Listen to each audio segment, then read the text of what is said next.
The last two matters that we have, and we need to take them individually, although I appreciate that there may be some overlap, so I will call them together, but we need to be careful that whenever we make recommendations or anything, we will be separate, and so we can handle that on the back end. But at this point, I will call in the matter of Leah Hayes, cause number 0406, and in the matter of Leah Hayes, cause number 0435. For 406, on December 1st, 2021, Taran Champagne, complainant, filed a complaint against Leah Hayes, respondent, alleging the respondent failed to provide transcripts within her quoted 2 to 3 week turnaround. The complainant further alleged the respondent was unresponsive to his emailed status requests. Her answer and interview, the respondent admitted she may have overlooked some of the complainant's emails. She also stated being out on leave caused her to be delayed in providing transcripts, and admitted she probably should have honored the original time frame of 2 to 3 weeks. In case 435, on March 22nd, 2022, David O'Connor, complainant, filed a complaint against Leah Hayes, respondent, alleging the respondent failed to provide transcripts within her quoted 2 to 3 week turnaround. The respondent further alleged the transcript was inaccurate and omitted several sentences. Complaints concerning inaccuracies in the records are outside of the jurisdiction of the commission. Per the answer and interview, the respondent admitted she may have overlooked some of the complainant's emails, and being out on leave caused her to become delayed in providing the transcripts. She did admit that she probably should have honored the original time frame of 2 to 3 weeks. We did find violations in both cases. For 406, we found a violation of Code of Ethics 4B1, which states that the delivery of a transcript and reporter's record to a client or court reporting firm must be provided in a timely manner as determined by agreement. On October 19, 2021, the complainant requested a transcript for a hearing on October 6th. In an email dated October 21st, 2021, the respondent quoted a 2 to 3 week turnaround time. On October 21st, 2021, the complainant submitted a payment. The respondent's deadline to provide the transcript, calculated 3 weeks from the date of the payment, was November 11th, 2021. The respondent produced a transcript of the hearing on December 30th, 2021, 7 weeks after the promised delivery date. She also violated Code of Ethics 7E based on the same conduct. Code of Ethics 10M. The complainant contacted the respondent for a status update on November 12th, 23rd, and December 12th, 2021. On December 29th, 2021, I think this was 61 days after the complainant's first status update inquiry, the respondent emailed the complainant stating she was on leave for the end of November through the first part of December. By failing to reply to the complainant's inquiries within a reasonable time, the respondent violated this provision. She also violated Code of Ethics 15C, which states that a certified shorthand reporter must provide, upon request, information necessary to file a complaint about the reporter's services with the commission. On December 30th, 2021, the complainant emailed the respondent and asked for the grievance process to file a complaint. The respondent replied stating, if you need to file a grievance, that would be for you to figure out. I know nothing about the process. And for failing to cooperate, she was in violation of 15C. Staff's recommendation is an administrative penalty of $1,100 due within 12 months of the date of the final order. Okay. And that was just for 406. Got it. I'm sorry. I will wait for your recommendation and find. Okay. For the second case, 435, we found a violation of Code of Ethics 4B1 that states that a delivery of a transcript must be made in a timely manner. On August 13, 2021, the complainant requested a transcript for an August 12, 2021 hearing. In an email dated August 16, 2021, the respondent quoted a 2 to 3 week turnaround time. The complainant paid for the records on August 14. The respondent's deadline to produce the transcript was September 4th. On August 16, 2021, the complainant asked for the ruling portion of the transcript, which the respondent provided 5 days after the complainant's deadline for that portion. On September 19, 2021, the complainant provided a new deadline, September 30th, 2021. The respondent did not provide the remaining portion of the transcript until September 21st, 2021, 17 days after the 3-week promised delivery deadline, but it was within the deadline for the second deadline for filing. She also violated Code of Ethics 7E, which states that a certified shorthand reporter must be promised delivery dates whenever possible and provide immediate notification. And it's for the same conduct. The respondent on September 5th, 13th, and 19th, 2021, the complainant emailed the respondent request for status updates for the pending transcript. The respondent did not reply until September 21st, 16 days after the initial request, and stated she had been on vacation. The respondent violated this provision by failing to provide the portion of the transcript other than the ruling by the original quoted 2 to 3 week turnaround time and failing to immediately notify the complainant of delays. She also violated Code of Ethics 10M, which states that a certified shorthand reporter must respond to an inquiry within a reasonable time, and that's also for the same conduct. Staff's recommendation is an $850 total penalty due within 12 months after the date of the final order.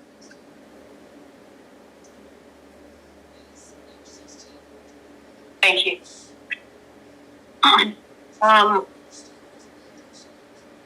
Okay, Taran Champagne, I see that you are here.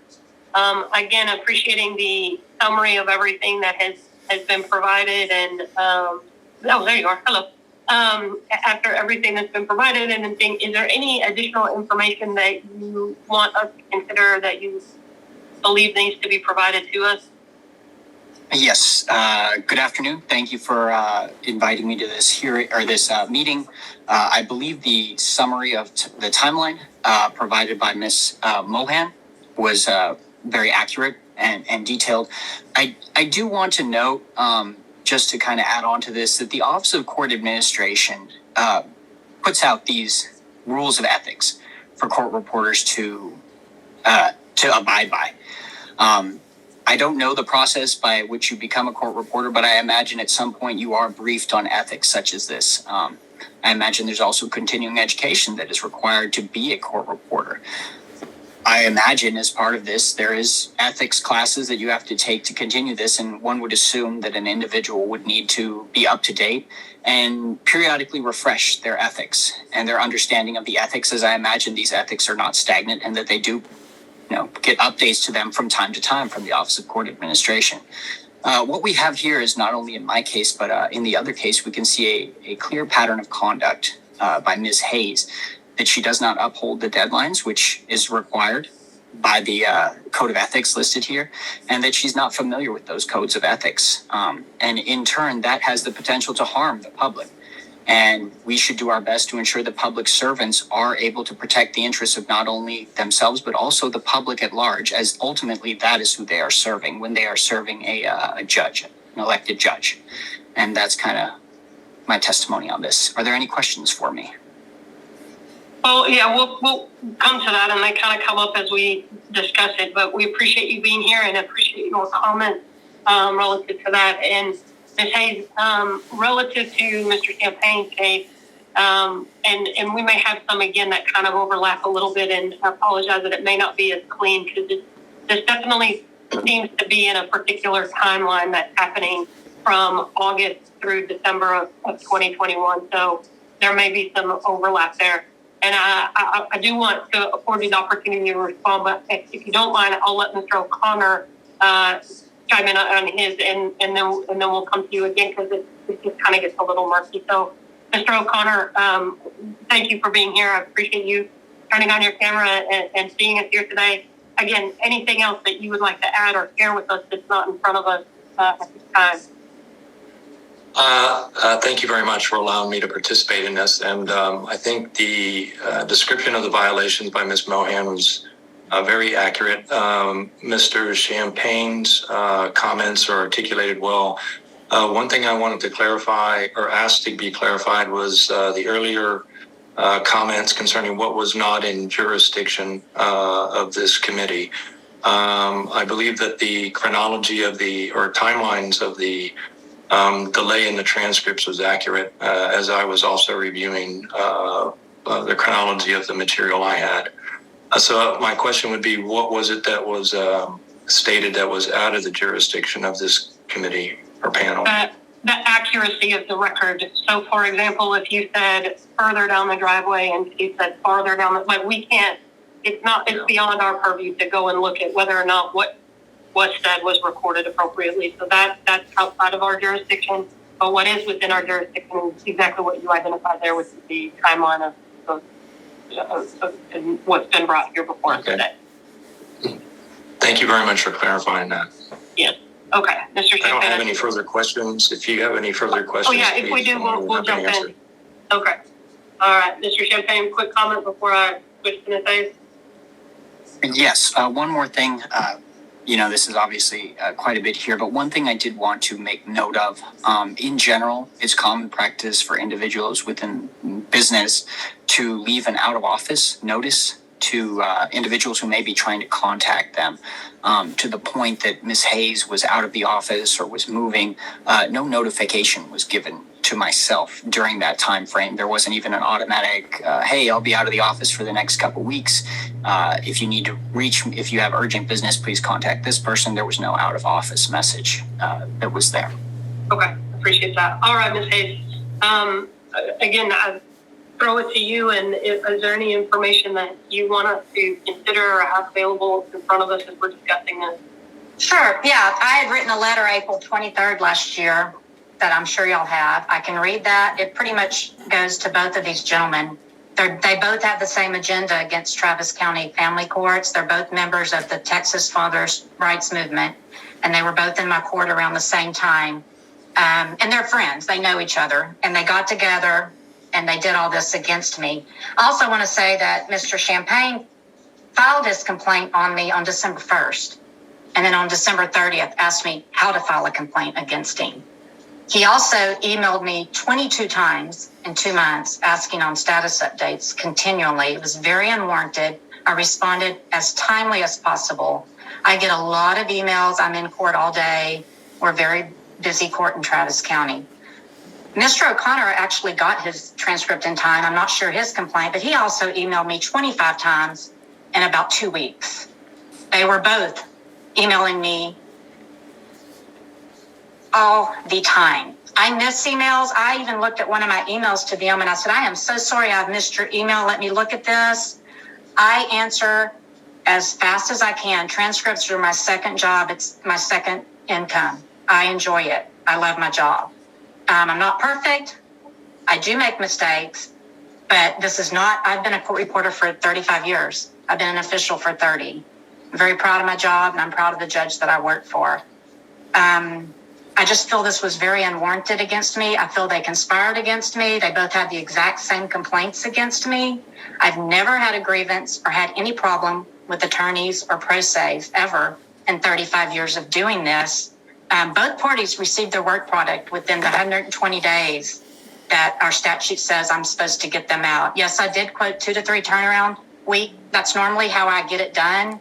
I was very busy. I did take a 2-week vacation. I've never done an out-of-office memo thing because during the pandemic, we had to do exhibits electronically, digitally. So we had this box link. So I was always having to monitor the county email to look for that specific box link to send for the cases. Even if I'm not in court and I have a sub, They can't do that for me. It's something only Travis County employees can get to.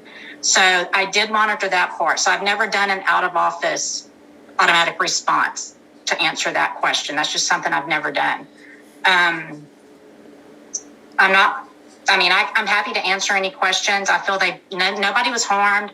They got their transcripts that they paid for. I responded. I have printouts, tons of emails back and forth to both of these gentlemen where I responded as quick as I got their email. They got their work product within 120 days. I no longer make quotes of turnaround. I had an attorney this morning ask me, when can I get this? And I said, I can't give you a turnaround. I don't know what's going to happen. I will get to it. Once I get paid, I'll give it to you.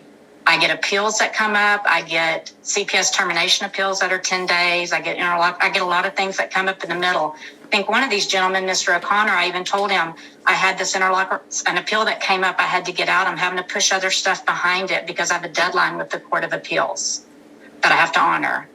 I'm open to any questions. Yeah, I guess a lot of questions. But my first question is, the conjecture that there's a conspiracy of these two gentlemen and that they're affiliated with this additional organization or whatever it is. Why are they, in your mind, why are they targeting you? To what end? They didn't like. Sorry, I can understand in a criminal case if, I didn't get the sentence I wanted or I was found guilty and not, I don't, that doesn't make sense to me.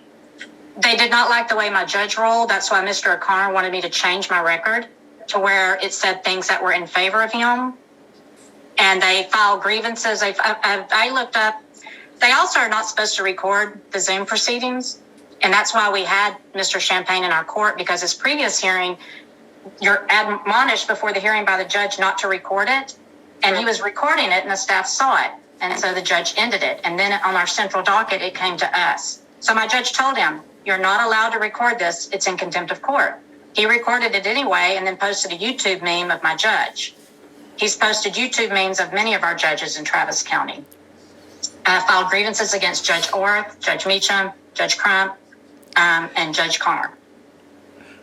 It's kind of the thing, that's kind of their thing. And then when these transcripts started being late during this time and they'd been in my court and they didn't like the way that my judge ruled, they got on to me. And actually had already filed the grievance when he asked me how to file the grievance.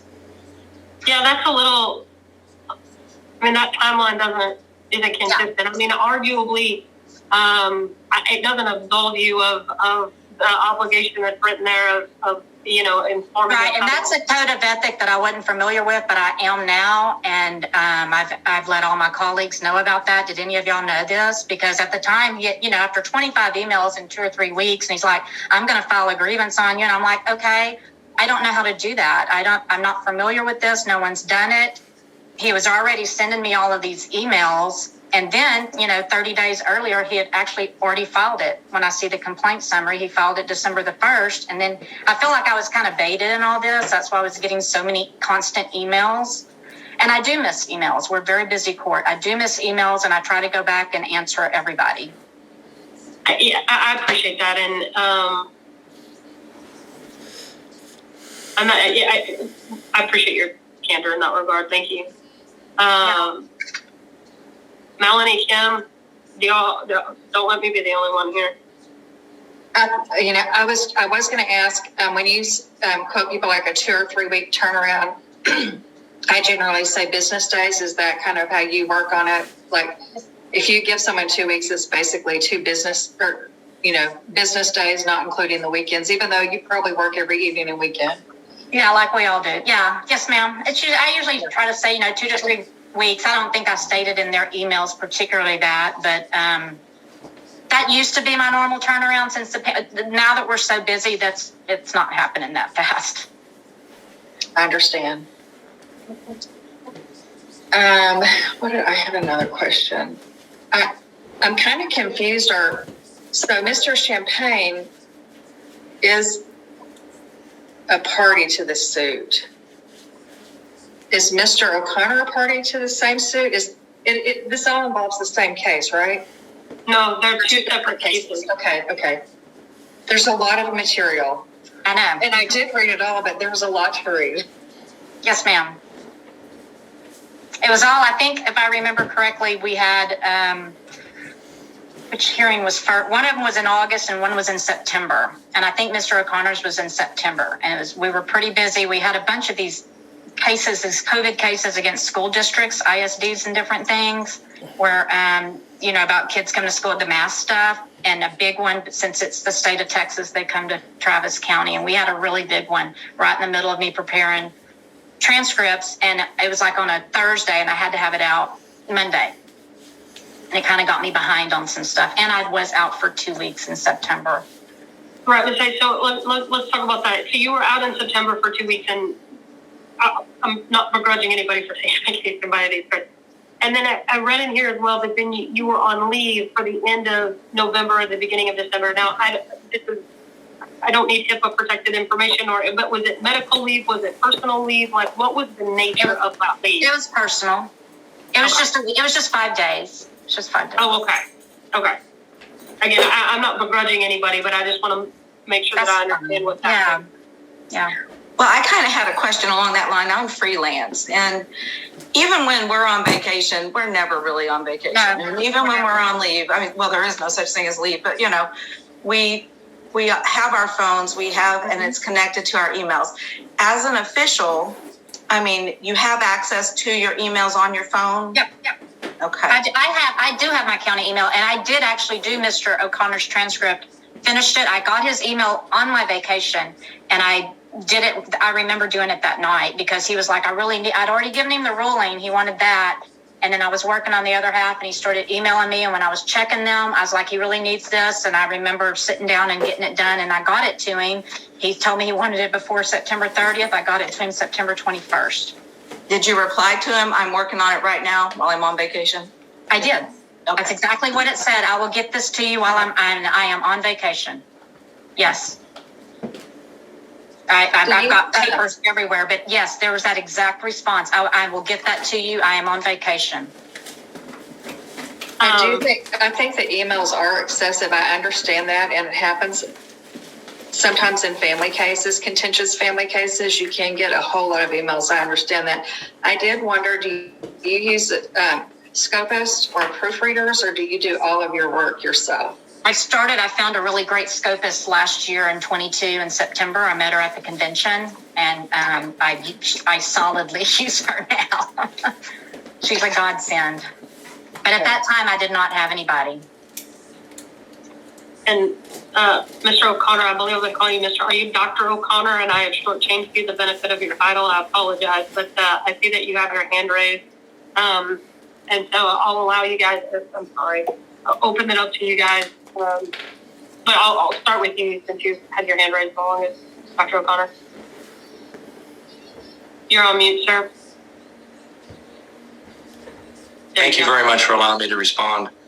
The chronology to clarify a couple of points, the chronology and number of my emails were given to, I believe, Ms. Smith, and the last response I received on September 27th from Ms. Hayes. And prior to that response, I had forwarded her the chronology of my emails, which numbered from the first request 3, 4, 6, 7 emails approximately requesting the status of the transcript. Concerning the correction of the transcript, which I understand is not in your jurisdiction, but a response from her to me about that was that I stand by my quote, I stand on my work as there are no mistakes, and I will not change anything to your liking, which appeared to me rather unprofessional and contemptuous when the issue about the document and inconsistencies actually were about inconsistencies of the document, not to my liking, which, if were not altered, would have put the judge in a favorable position. The statement that she made that I'm a member of a Texas Fathers' Rights group is inaccurate. I have never been a member of any advocacy group. I do, as a profession, practice adult and child psychiatry, and I advocate for the well-being of children in the state of Texas, and will continue to do so. In terms of trying to alter or I didn't like the rulings, I think it should be noted that after the hearing with Judge Mauzy, she was subsequently recused successfully due to bias in the case. And I think that is all I would like to add. And well, actually, in terms of a conspiracy, my case was, I believe, August 12th. And after that, I requested the rulings part, which I received. But then there was a delay in receiving the rest of the transcript. And that was also the other part of the complaint. I believe that's all I have to respond with. Thank you very much for allowing me to respond. Mr. Champagne, quickly. Yes, thank you. Just to address a couple points brought up by Ms. Hayes, like Dr. O'Connor, the accusation of being involved in the Texas Fathers' Rights Movement is false. I am not, nor have I ever been a member of the Texas Fathers' Rights Movement. You can contact them and you will not find me on any rosters related to being a member of them. In regards to recording court hearings, I have not recorded court hearings. Those are posted on a YouTube channel by Mr. Jeffrey Morgan. Those were publicly broadcast hearings, so those were not recorded by myself. In regards to kind of timelines, what is or is not excessive, I think is really important to look at a timeline. So the initial request was made on October 19th, and there were several emails back and forth during that time frame of how to pay, et cetera, et cetera. And that, from me, is a total of 1, 2, 3, 4 or 5 emails then. My first follow-up with that, she told me on October 21st that there would be a 2 to 3 week turnaround, and I followed up on November 12th. So there was actually quite a bit of time between that. And then following that, another follow-up was sent November 23rd. So the notion that this was a constant barrage of emails, I think we really should look at the actual dates emails were sent, because the large amounts of emails were often sent in a back and forth manner in a relatively short period of time. The other emails were simply just checking up to see statuses on it. And there was a fair amount of time in between those. So that's just kind of some points I wanted to bring up there. Thank you. Here's where I fall down on it, Ken and Melanie, and I'm looking at look, do I think that there were some excessive emailing of, in a short period of time? Yes, I do believe that. But here, and that's neither here nor there, but this is the area that I'm focusing in on with respect to Mr. Champagne's case. And that is the October 21st communication that says I work on a 2 to 3 week turnaround on October 21st. On October 12th, he followed up for a status update. October 23rd, status update.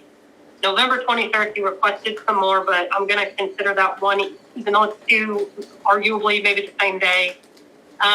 In December 12th, another status update, and it's not until December 29th that he received some sort of communication or correspondence.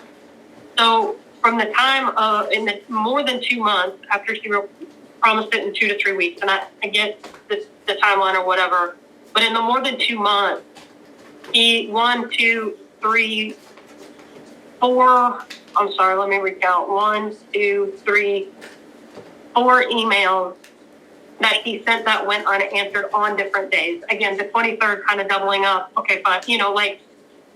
And that's a little bit the area that I'm looking at, is that to me is a little bit problematic. And while I can be a little bit more forgiving the end of November to beginning of December because of Thanksgiving and holidays and different things and those types of, but October 21st, arguably that record was due by her own doing, and I appreciate Ms. Hayes saying lesson learned on that.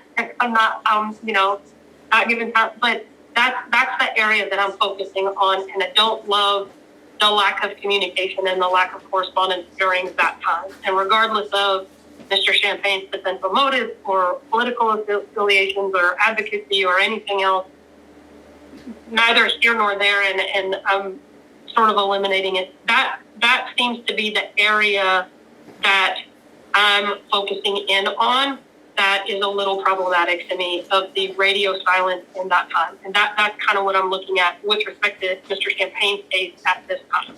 Okay, because I'm looking at, I printed an email where he had emailed me, "This is my second attempt to reach out to you. Please get back to me." And then I answered, "My apologies for not seeing this email. I will finish your transcript and work on it today. Thank you for your patience. I was in the middle of moving into November, first part of December, and was off work." That's the December 29th. That's the December 29th email, right? Yeah. Yeah. Okay. Yeah, and I apologize. I said, "Thank you for your patience. I'm just now seeing this." I got it. Melanie and Kim, what do you, I mean, I don't want to limit y'all's focus or anything, but just to let you know where my thought process is, that's the area of time I'm particularly looking at. Well, I agree with you, Molly. If you look at staff's suggestions and violations, okay, there was, I do agree with you, the lack of communication. Then they discussed the delivery dates not being within that 2 to 3 weeks, which I think both of those is pretty factual. The next one, there just seems to be a little overlap in some of these. Let me look at this next one. Yeah, it's multiple, it's the same behavior that violates multiple things, and we can do with that what we decide, but so those two, I think, are the biggest right away, is lack of communication and didn't meet the 2 to 3 week delivery period, right? Is that what you're saying? Yeah, I mean, here's what I need to know, and I thought I heard Ms. Mohan say that, and you guys tell me, are you required to give a deadline? I mean, look, I know appeals is a separate thing, but when it's requested, are you required to give anything like that? Because I thought I heard something as saying by agreement, or if once it's requested, then there's something by agreement, or help me out, I'm struggling. It's not required that you give a deadline. We do, technically, if you go per the rules, unless you're working on an appellate deadline, you're allowed 120 days, which that's a really long time. But the only requirement was imposed by Ms. Hayes, that she would do it 2 to 3 weeks is the requirement that I see. So that would be, I guess, you could do it sooner if you wanted per agreement. Right, and that was my standard answer back at that time. I always just said 2 to 3 weeks. That was just a standard, because normally we could get it out. And I was not trying to be dishonest, unfair. I don't think that, I got it. And I'm not so hung up on that, but putting yourself in Mr. Champagne's perspective, you tell him 2 to 3 weeks, that's setting his expectation. And so I'm cognizant of that. And that's why I wanted to clarify, and I appreciate you guys letting me know what the requirement is and everything else. And, and I don't think that you were being dishonest in that, but I do believe Mr. Champagne relied on that. And that's the concern. And so then, but more, it's the lack of communication when that changed and when that wasn't met from that time of October until the end of December, that it happened. And that's it. And so I don't know, in my opinion, that we need to find or assess penalties for each of the violations or anything, because it is a one, or I don't know how to, it's a specific time period, one act in a specific time period. And I don't know that we need to respectfully beat a dead horse 6 times and say, well, you didn't do this, you didn't do this, you didn't do this, and you wore a blue shirt, and, the sky was gray and all that. And that's just my opinion as far as it, because I think that it is my inclination is that we could find violations, and that there probably should be a penalty assessed. I don't know to the extent that the recommendation is there. To the extent that the recommendation has come through is sufficient, but I am, again, just one voice on the voice of 3. So what do you guys think? I feel like I really appreciate the fact that Ms. Hayes did recognize she's changed her procedures because of these two situations. I'm sure I've been in family court before where you have a lot of CPS. I know it's extremely overwhelming, and oftentimes you just get buried before you decide it's time to reach out for help. And, ultimately we should know better than to do that. I'm not sure that the penalty assessment, I don't feel like there was anything done on purpose. I think it was all an overwhelming situation. And I do think Ms. Hayes was trying to do the best she could under the circumstances. And I do know a lot of courts, when we were working remotely, they just actually increased their days from, 6 hours on the record to 8. So I do understand that they were just working a lot. And I don't know the situation here at all. I just know that was a lot of what was going on. So I don't know that I read that and I looked at the penalties. I was thinking, I don't know. I feel like Ms. Hayes is going to do better going forward. That's my thoughts. And what are you thinking? I agree. I agree with Melanie and with you, Molly. Okay. I do think that in this instance, communication could have been better. I think that setting a self-proclaimed deadline of 2 to 3 weeks, she kind of put herself in a box in that situation. I actually want to be very clear that, for my opinion, her self-imposed deadline of 2 to 3 weeks is not bearing on if she would have turned if she still provided that record when she provided that record, and said 2 to 3.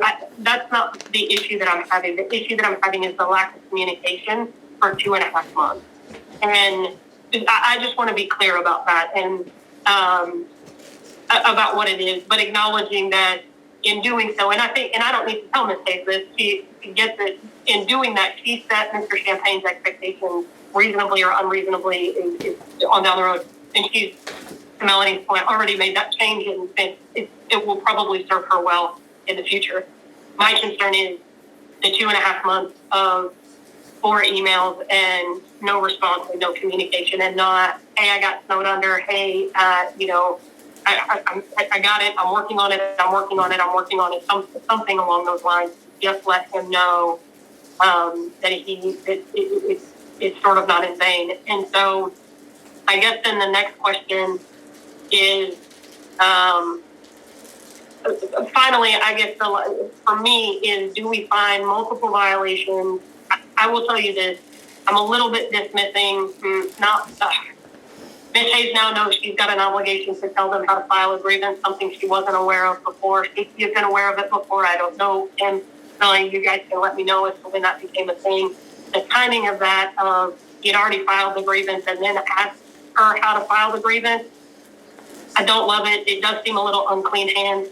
So with that, I'm a little, again, it doesn't absolve her of that responsibility to tell him, and she is now very clear about that and knows how or at least I feel about that. So there's that. So then the question for me is, do we find violations of 4B1, 7E, and 10M,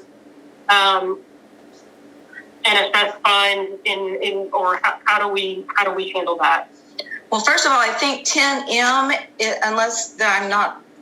I think it's redundant to me with almost 7, the Code of Ethics 7. And I don't think a penalty on both of those is necessary. I think just one or the other, probably 7. So I think that's my thought on that. I think that, Kim and I, maybe not. I think that 4B1 and 7E are more similar, because 10M is the failure to respond, and that's my hang up. And 4 is delivery of the transcript when you said that you were going to do it in the 2 to 3 week turnaround. Okay. And then 7E is meet promised delivery dates whenever possible, and you quoted the turnaround. So I think that the 4B1 and 7E may be more similar. The 10M is the not responding, and that's the one that... Okay, yeah. That's the one that's a little bit the hitch in my giddy up. And here's the deal.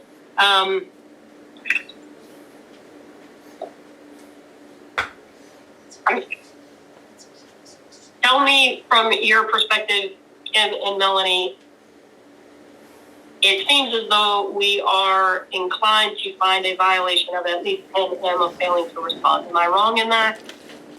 And we're not voting. I'm just, that seems to be what, from having. Okay. I didn't understand the very last of what you said. Could you repeat that again?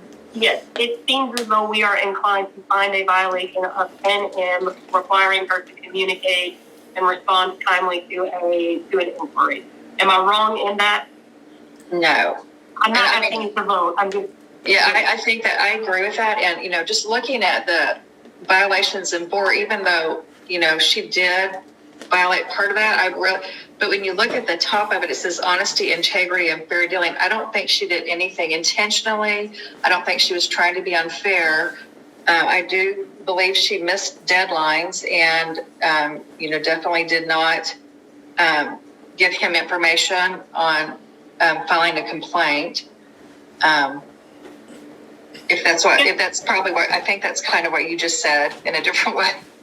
I guess what I'm saying is that is there a difference in finding one violation versus finding 4? And I'm not saying we're finding all of them or not finding all of them, but from the perspective is that. Well, in my opinion, I mean, there are 2, just like you said, you know, not responding and not meeting the deadline. That's the 2 that I think we should seriously look at. The other 2, one is kind of states the same thing, and then the timing of how that filing of the complaint came up kind of makes me want to just dismiss 15. But so okay. I'm only interested in those 2 personally. Got it. So and right now we're just talking about Mr. Champagne's case, correct? Right. We're just talking about Mr. Champagne's case right now. Yes. And so then the question then becomes, I mean, it's so tricky how these, because I value competency in your ability to create a reliable record. And and maybe that's my misperception of it. I guess producing the record is a competency measure. I don't know. I'm inclined to find violations of 7E and 10M as opposed to and dismiss 4B1 and 15C. I agree with that. Okay. So we got that. And then the issue then becomes of, are they penalty violations? I mean, I don't think we're talking about prorated suspensions or anything here as far as that goes. So, talking about what? What did you say, Molly? Prorated suspensions or anything as far as that goes or whatever. So then the question becomes, the staff recommendation is $250 for each violation on 7E and 10M. Are we, again, I don't want it to be, I don't know. This is the first complaint that Ms. Hayes has ever had against her? Yes, ma'am. I just don't know that it rises to the level in my mind of all these years of reporting. She gets a complaint and the first thing that would happen would be monetary. I've seen so many other things that are worse that have happened, and I look at something like this, and I just don't know what harm came to clients that even if she had let them know she was behind, did it harm them? Because you can get a record done when you can get a record done. Sure.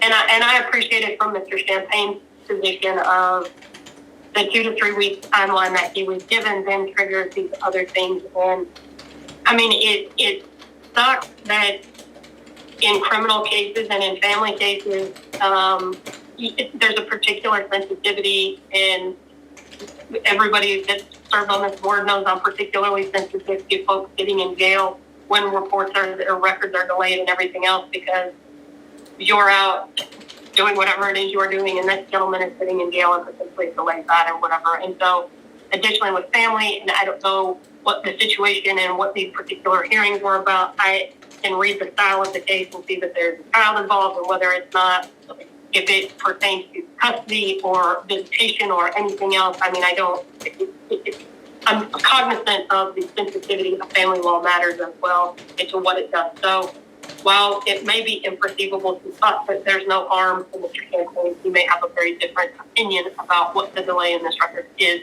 although it's not appellate deadlines or anything else. But anyway, I will say this, that yes, while this is Ms. Hayes' only complaint, there is the second one that we are here, and I'm trying to delineate them. And it appears to be the same. I am cognizant of the fact that it is an overlapping timeline. It is a little bit of an overlapping timeline, although not a whole lot. So going back to Melanie, what you're saying too, you're not in favor. You're finding a violation, but not in favor of a penalty in the case against Mr. Champagne. Is that what I'm understanding? A monetary penalty. Yeah, I don't know. I just don't know that it rises to that level. We don't know whether even if she had communicated to the party, I can't get this to you for 3 months. We don't know whether that would have made a difference. We don't know, even if she had gotten it to him in a week, whether he would have been able to get back on the court's docket within a certain period of time. There's just a lot of things we don't know as far as, yes, you look at that and you go, you learn from this, and we want to make sure it doesn't happen again. I don't know. It just seems excessive to go right to a fine. I don't know. I've been there before. I understand what it's like to be overwhelmed. Thankfully, nothing like this has ever happened to me. I don't know, Kim, what do you think? Do you understand where I'm coming from? I just think that it's just jumping right in and going. What if we did an additional hour or two of ethics that would be required for her renewal? That's exactly what I was going to ask if we could do. If we could recommend additional ethics training. I think that's a great idea. Yes, you can. Okay, so we can find the violations, and then again, this is where I'll defer to you guys because I can never remember, but an additional, I don't know what's reasonable, 3, 1, 2, I'm not sure of what We're required to have 2 per 2 years. 2.5 per 2 years. 2.5. So it would be in addition to her 2.5 hours that she's required when she renewed. Okay. Yeah, I just renewed today. Oh. I just sent all my hours in today. So then 2 more years. Mm-hmm. Now mine's up the end of July, and I just sent in all my hours this morning. But I'll do whatever y'all need me to do. What Melanie and Molly, what about just an additional 2.5 hours? Like double it. I mean, God bless, she's had 2 years. I mean, I don't want to jam anybody out if they're like, oh, I've got, 2 months. And it's like, well, here's another 8 hours. You got to, that's terrible. Do I need to do it before the end of July? No, it would be your next renewal period. No. Okay. Yeah, it won't go before the JBC. So it's from it's the renewal period from when the order was issued. And so it won't, I don't think it will happen between now and July. So Molly, I do want to excessive. I do want to specify though that with final order, if the commission does approve that, there's going to be a time frame on there for whatever the penalty or the sanction is. And so though she doesn't have a renewal for 2 years, that the final order may say that you have to do X amount of hours within 6 months of the date of this final order. And so that will just sit there. Now, if she doesn't do that, then that's a whole different story. And in those 2 years, she would do the additional hours for the renewal itself. So she'll just have to meet that time frame that's on the final order itself. Okay. And it'll still go towards her certification. There's so many online seminars you can take now. And even if she gets additional it would still count towards her final hours that she needs for qualification as well. No, so those 2.5 hours are going to have to be completely separate from what she does for the renewal. So it won't go towards the certification at all. You would have to It do will be in 5 addition to her 10 hours. So it'd be I'll be doing like 12 and a half hours, Yes. right? Because the 2.5 is in my 10 and then another 2.5. So, so you'll have two separate things, and then you can't use the same hours for both of they can't overlap. So, Right, got you. You would have to do 5 hours of ethics with 2.5 of it being completed within the timeline from the date of the final order. yes, to meet the final order requirements. I So- understand. I think that Melanie and Kim, I don't know if we're ready for a motion or not, but it sounds like what is happening is that it will be our recommendation that we find violations of 7E and 10M and not find violations. Well, I guess not find violations of 4B1 and 15C, and having found the violation of that there will be a reprimand, and the penalty the penalty assessed will be an additional 2.5 hours of ethics that must be completed within a year of the final order from the JBCC. Yes. I'll second that motion. Oh, okay. I wasn't aware I was making a motion, but great. I have made a motion and that has been seconded. And No. did that include a reprimand, Ms. Pila? It did. It did Okay. include a reprimand, Ms. Mohan. There will be I a do reprimand. have one question. So if we recommend a year, I mean, we don't know if the JBCC will say 6 months. So I don't know. Does it?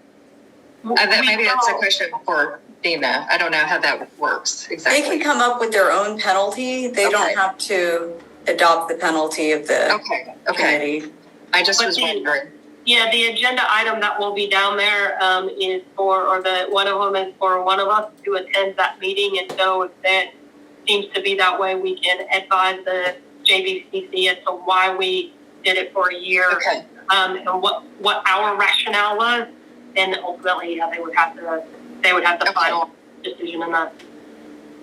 Okay, the motion of a reprimand and a finding of violation of 7E and 10M and dismissing 4B1 and 15C and assessing 2.5 additional ethics, continuing education due within a year of the final order from the JBCC is the motion that is pending and has been seconded.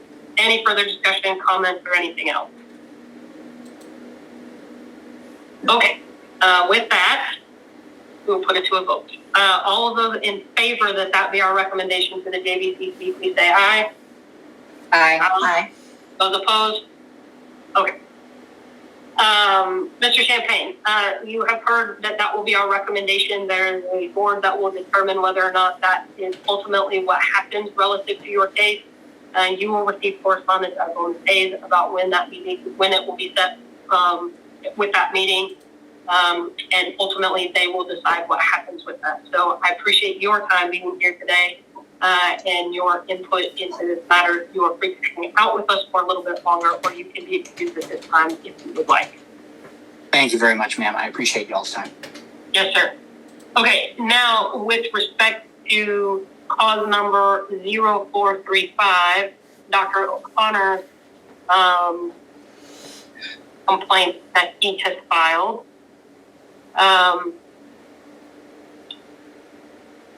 Melanie, I'm looking at a couple of things, so just because I'm not making eye contact doesn't mean I'm not listening, but please go ahead. But Molly, Dr. O'Connor has his hand up. I don't know if that's been up for a while or if he is. Got it. Dr. O'Connor, please go ahead. Thank you. No, that was an accidental repetition from earlier, but thank you anyway. Okay. Okay.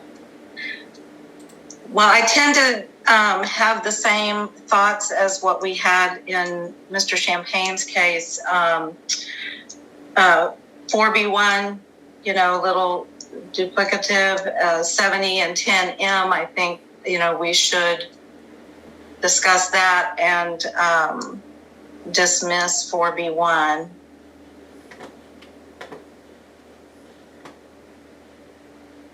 I agree with that. See, team, here's where it gets tricky for me. What's up? Is because she's responding to him. And yes, he's not honoring the 2 to 3 weeks turnaround, but he is communicating with him. And in trial, some things have come up, these other things. That's what I'm looking at right now, is to see if she goes radio silent on him in the way that she did in Mr. Champagne's case.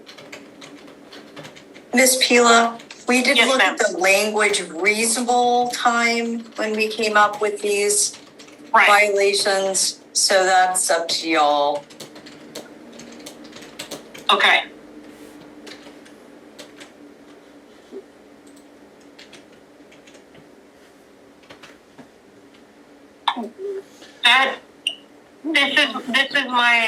This is my rub with, and my distinction that I can draw between Dr. O'Connor's and Mr. Champagne's case. There's not that gap of lack of communication overall. She's responding to him, she's talking to him about it and everything else, and I just don't see and they extend the deadline, and that seems to be okay, although I can appreciate in Dr. O'Connor's position, if I can't get it to you now, it's going to be late. You can't say, never mind, I'll go find somebody else to do it. He's a little bit over a barrel, I appreciate that, but he requested on August 13th, and he gets the transcript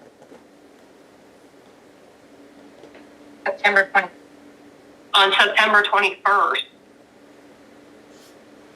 So, that's not 5 a weeks. quick turnaround when you're working in court every day and working on transcripts at night. Yeah.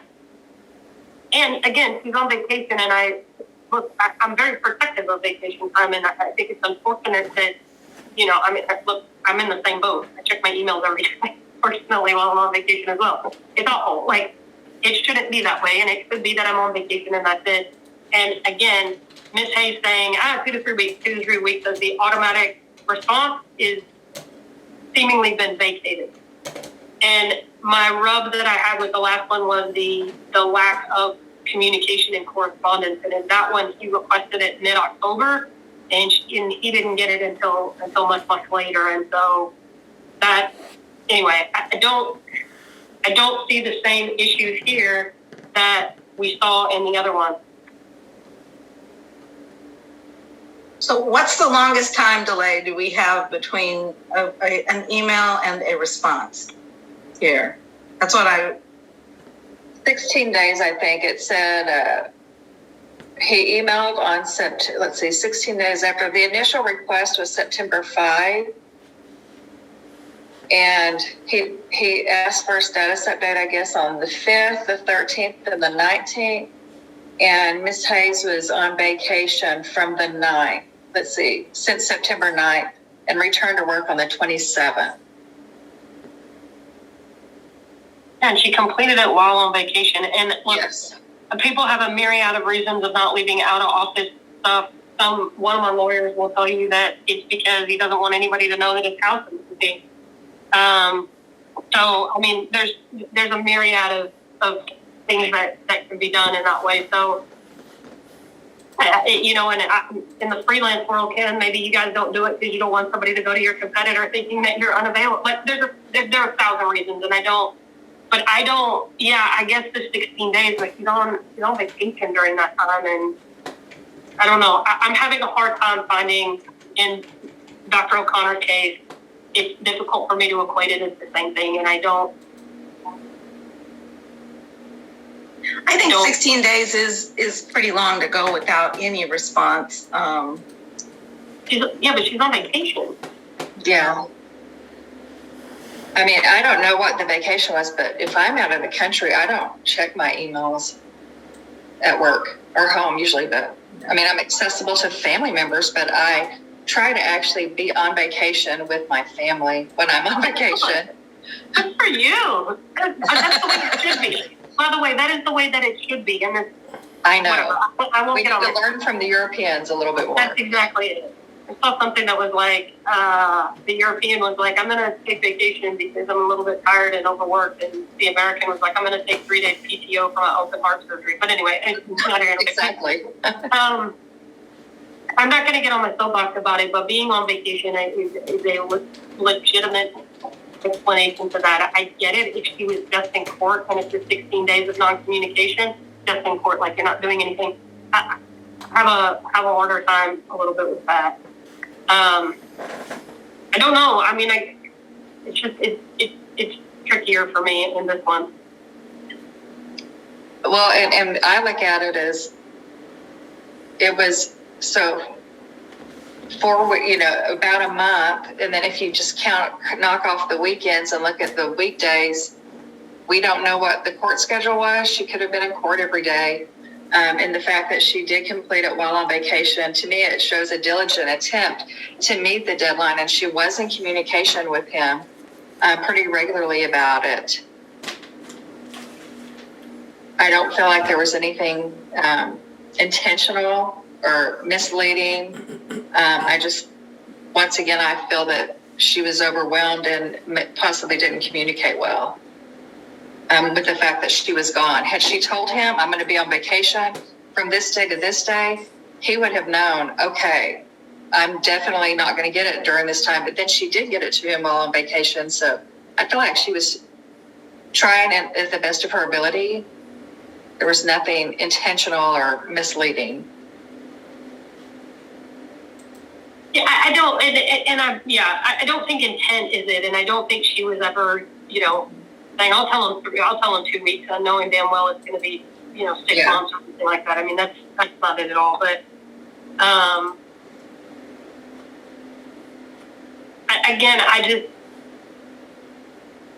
don't know. Considering that we have found the violations previously and imposition of what it is that we were going to do, or our recommendation relative to that, I don't know that there's something novel or different that we could do here. We're not going to do an additional 2.5 hours. I mean, I guess we could run it concurrently. I don't even know if that's a thing with the other one, arguably, but I don't know what she did wrong here. And I don't know that if we were to find violations and say it, then what's the answer?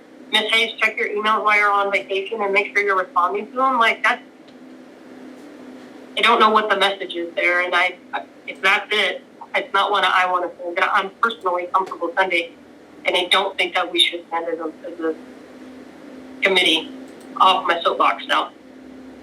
Okay.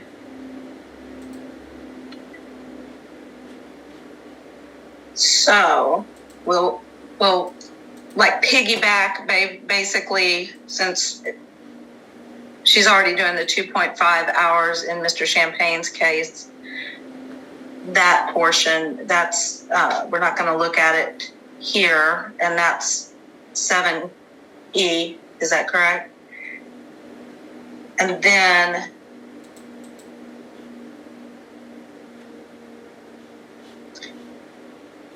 $10M is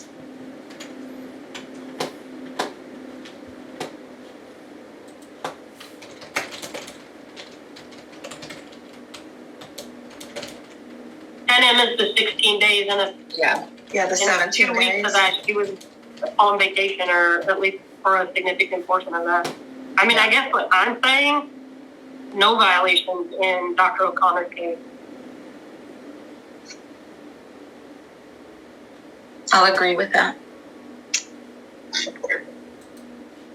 I agree. May I make a comment? Yes, sir, Dr. O'Connor. You're on mute, sir. There you go. Thank you very much. I do appreciate the ability to do that. To clarify, my first request was on August the 13th concerning a request for the transcript.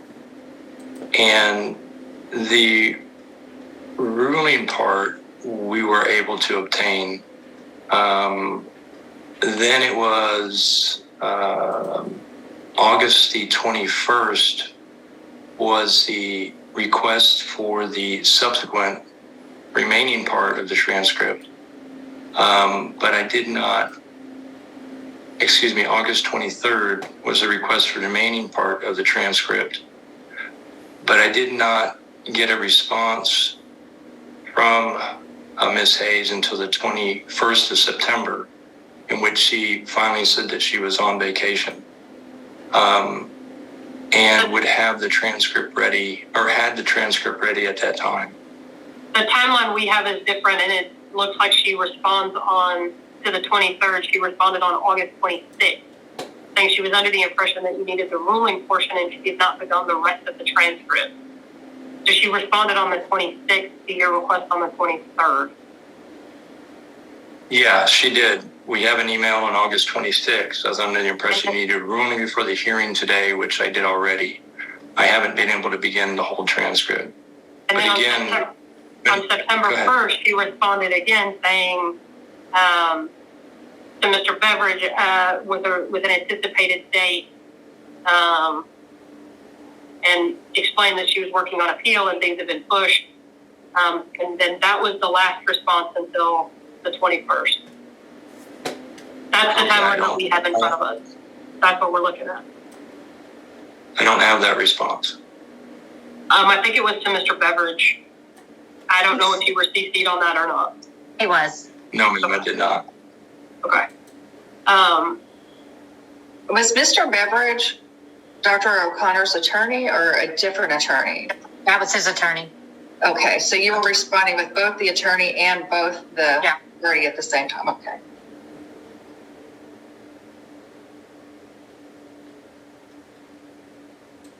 All right, well, is there a motion with respect to Dr. O'Connor's case? I'll make a motion that we dismiss this case. I second. Okay, that being the motion and the recommendation, any further discussion? All right, all those in favor that we dismiss Dr. O'Connor's case against Leah Hayes and cause number 0435, please say aye. Aye. Opposed? All right, that will be the recommendation.